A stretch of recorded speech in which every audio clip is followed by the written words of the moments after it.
شوہر وہ ہونا چاہیے جو اپنی ماں کو بیوی پر ترجیح دینے والا ہو، ماں کو بیوی پہ فوقیت دینے والا ہو، جو ماں کو زیادہ اہمیت دے بیوی کے مقابلہ میں.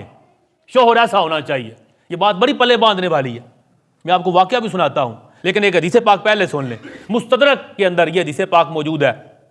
حضور علیہ السلام فرماتے ہیں عورت پر سب سے زیادہ حق اس کے شوہر کا ہے. عورت مین شوہر کا جب لفظ آیا تو بیوی ہو گئی. بیوی پر سب سے زیادہ حق اس کے شوہر کا ہے کہ بیوی اپنے شوہر کی فرما برداری کرے، اور شوہر پر سب سے زیادہ حق اس کی ماں کا ہے. یہ ترتیب ٹھیک رکھیں. یعنی آپ بہرحال ایک عورت ہی کے تابع ہیں، لیکن وہ عورت جس کی آپ تابع ہیں وہ آپ کی ماں ہے.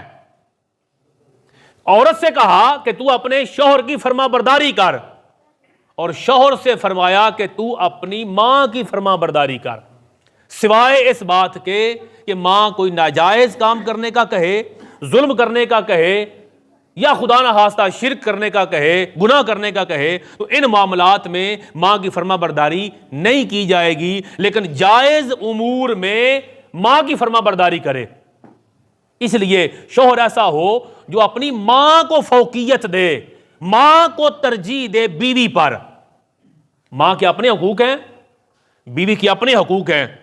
ان دونوں کا حق ادا کرنا اس پہ لازم ہے، وہ پورے کرے. مگر ماں کا پروٹوکول زیادہ ہے، اس کا خیال رکھے، اس کا اہتمام کرے.